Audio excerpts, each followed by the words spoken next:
सकाळपासून भरपूर पाऊस पडत होता, म्हणजे तो बारीक प्रमाणात होता, झिरवणीचा पाऊस. आणि आता पूर्ण रानाची वोगळ फुटलेले आहेत. आता बऱ्याच जणांनी कमेंट अशा केल्या होत्या की 5-7 लोकांनी कमेंट अशा केल्या की तुम्ही ऊसाला लागवडीचा ढोस लागा सांगा की.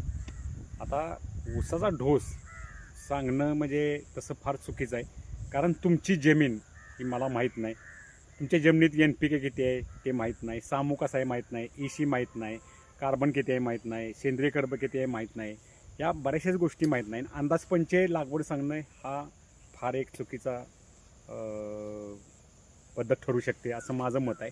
तुम्ही कमेंटमध्ये दिल्या, पण तुम्हाला मी इन जनरली NPK हे मुख्य घटक जर धरले द्यावेच लागणार आहेत तुम्हाला, पण ते किती प्रमाणात द्यायचे हे तुम्हाला मी सांगतो.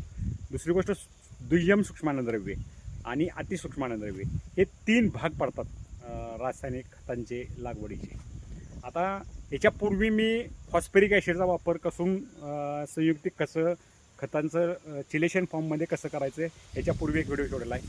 सल्फ्युरिक ॲसिडचा एक व्हिडिओ सोडला आहे, पोटॅशचं चिलेशन 0050 कसं करायचं.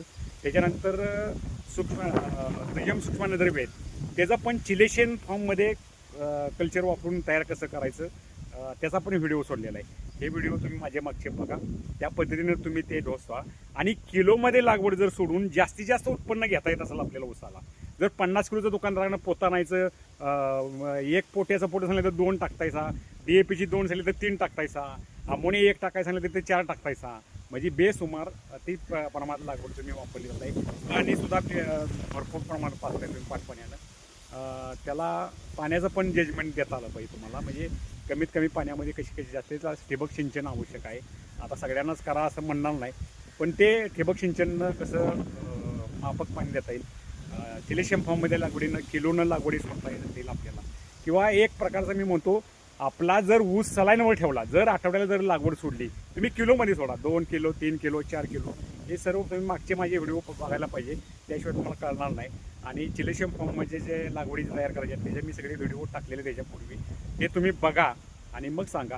NPK हा मुख्य घटक असतो, तो चिलेशन फॉर्ममध्ये कसा करायचा, संयुक्तिक खतं चिलेशन फॉर्ममध्ये कशी करायची, फॉस्फरिक ॲसिड DAP असेल, 10-20 असेल, 12-32-16 असेल.